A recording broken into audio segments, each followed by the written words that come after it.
everyone. So today we're in my Miata. I'm going for a little drive. I'm going to just be talking about the car, some of my favorite things. So let me put this up so you guys can hear. It's probably super loud. This car is kind of obnoxious. Woo! It's hot. Hot at 10 a.m. already. Okay, so this is my 91 Miata, British Racing Green SE. It's got a 1.6 liter, slow as balls, loud as balls. That's pretty much it. It's also light as balls, which is great. And green as balls. It's a lot of things, like balls. I've had this car about 2 years, maybe 3 years, two and a half, 3 years.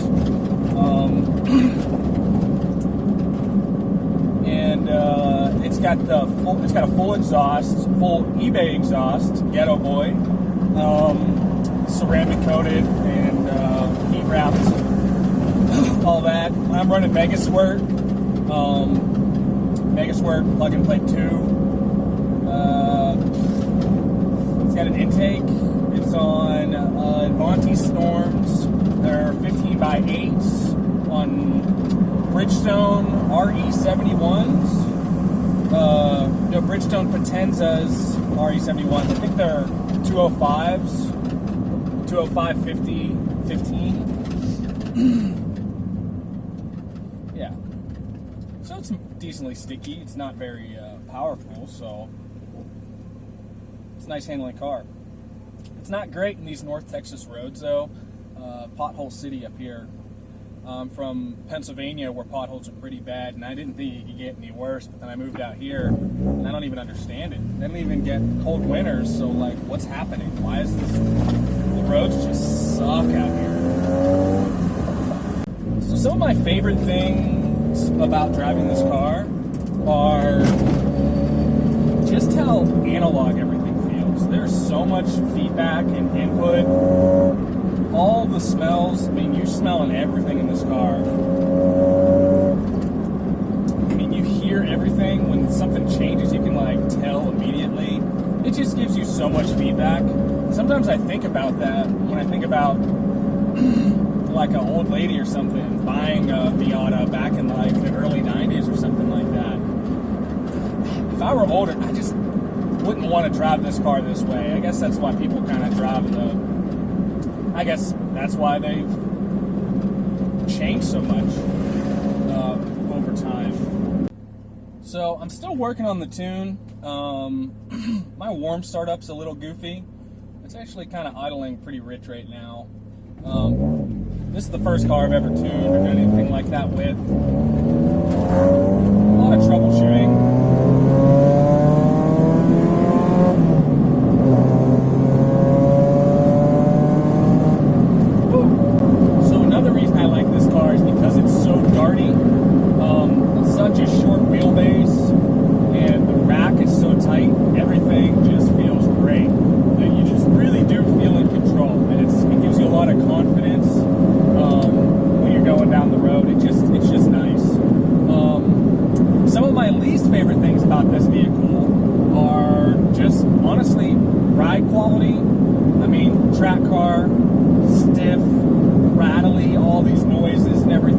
That's fine, but like that means my girlfriend never wants to ride in the car with me. She never wants to go anywhere. My AC doesn't work right now, so it's actually kind of uncomfortable in the Texas summers. I mean, kind of. It's incredibly uncomfortable in the Texas summers. It's kind of uncomfortable all year long. But I do love the car. Another thing about it is, obviously, it's so slow. It's hard to, like, go anywhere. It's hard to merge. It's hard to just get around, especially here in Texas. Everyone's got balls, man. You need to get the fuck out of the way. But, whatever. Also, it's really, really tiny, so people don't see you at all. Tractor trailers don't see you. Big, jacked up Ford F-350s, those guys don't see you. They don't care. They'll run right over you. Which brings me to my other least favorite thing about this car, is the gearing.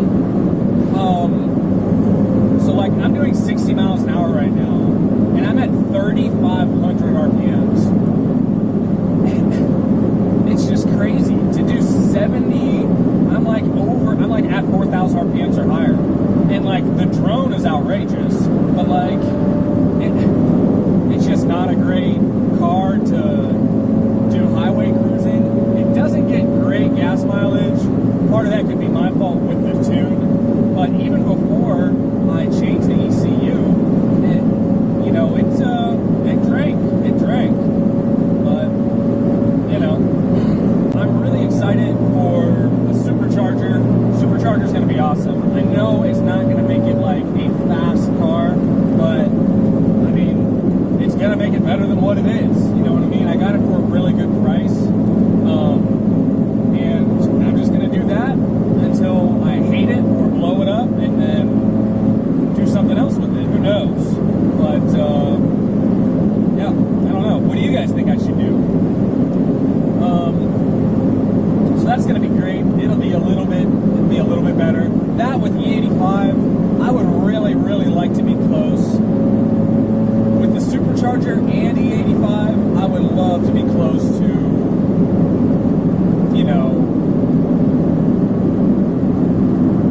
200 horsepower, 175, something like that, close. That would be great. That would be great. My brakes are actually getting a little bit soft for some reason. Better check that out.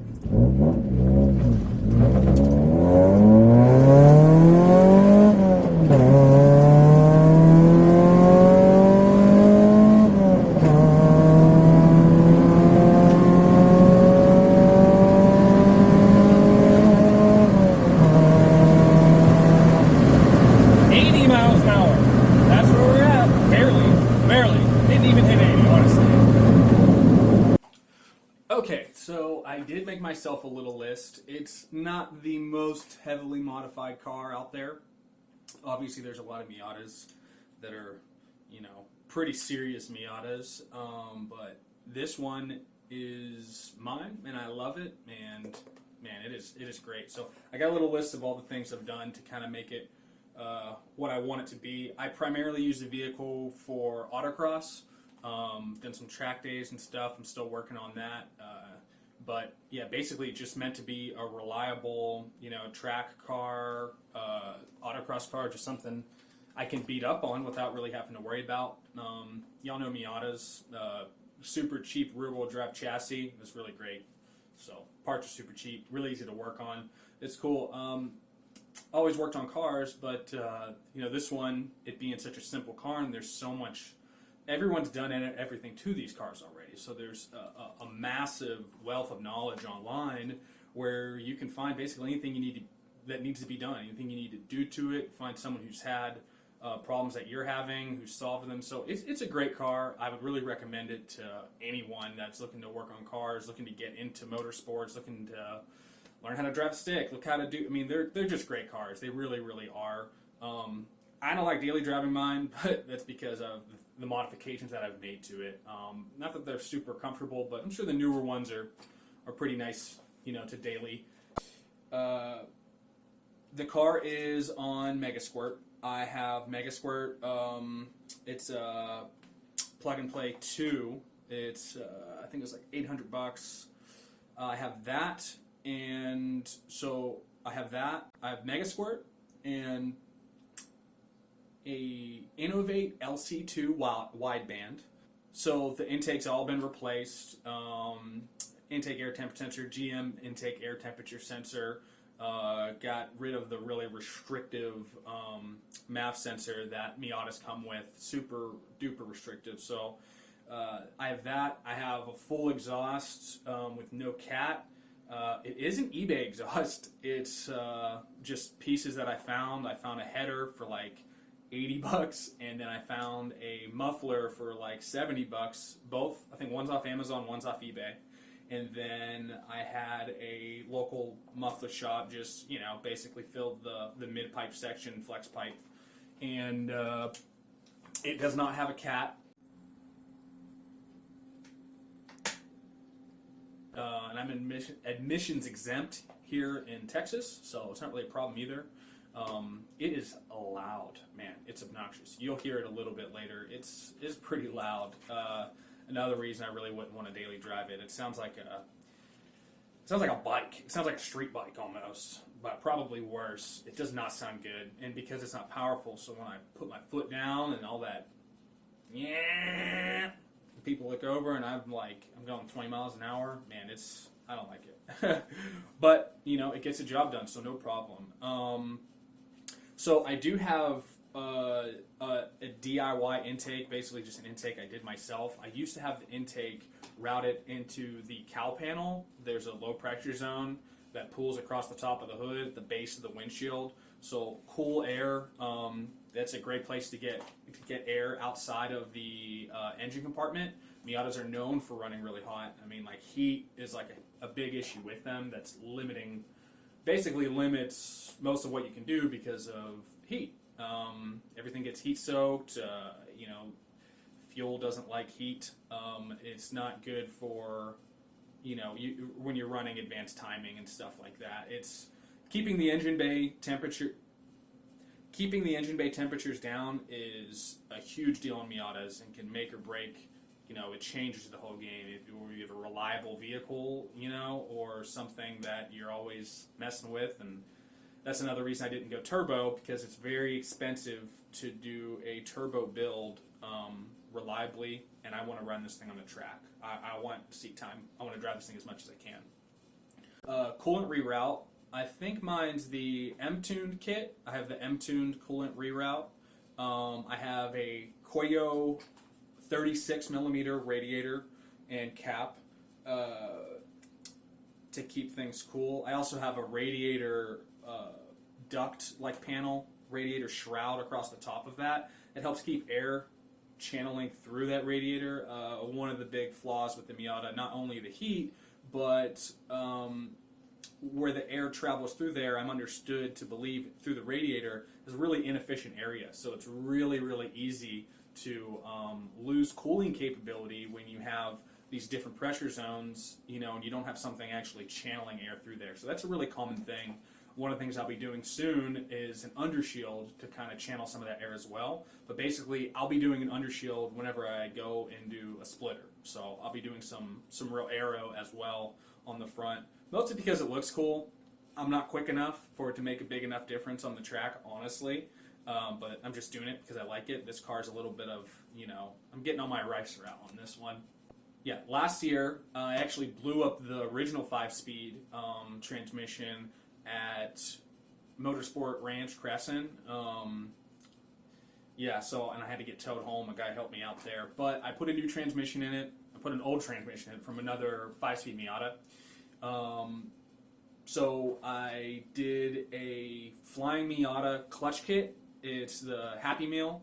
The Happy Meal comes with a clutch. I think it's up to 318 foot-pounds of torque. Nowhere even close to that. Probably not going to be on this motor. I also did the 10.3 pound flywheel. So it's pretty, revvy. It's really, really light throttle. Hey, Nelson. What's up, bub? Yeah, it's great. So I'm still actually in the clutch break-in period on that. It's 500 miles, but yeah, so far no problems with that. Never done that before. Doing that on the ground was a beating. It was a beating to say the least. But moving on.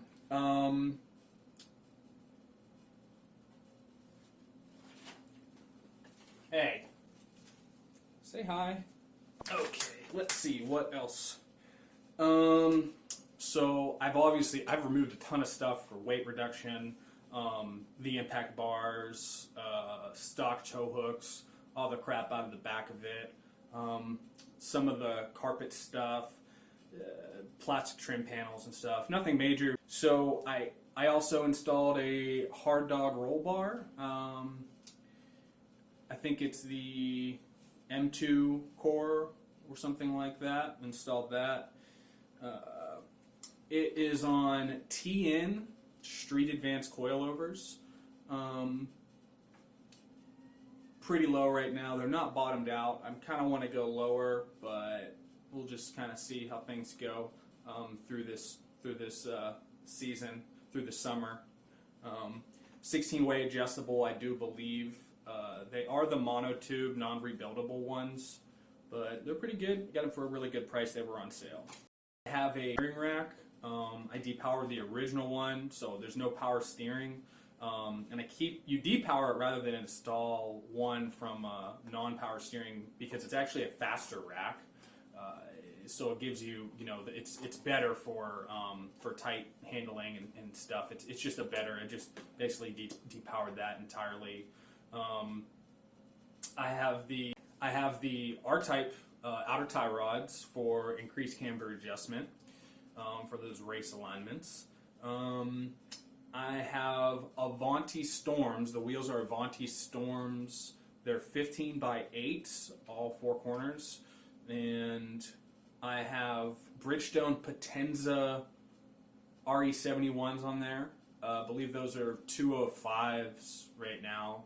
And one of my favorite things I've done is actually the Sleepy Eye mod. There's a little switch in there where you can set the headlights to kind of the half-cocked, give you that sleepy look as you drive around town.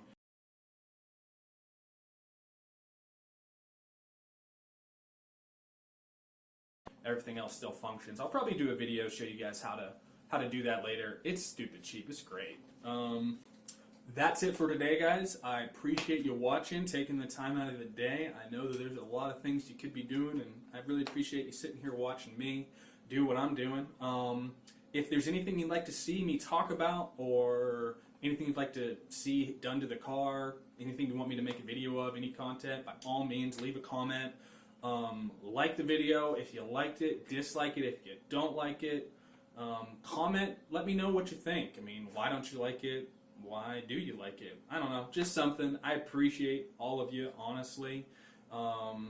This has been a lot of fun, so yeah, just like and subscribe. Like I said, keep an eye out for more, and I'll see you guys later. Thanks.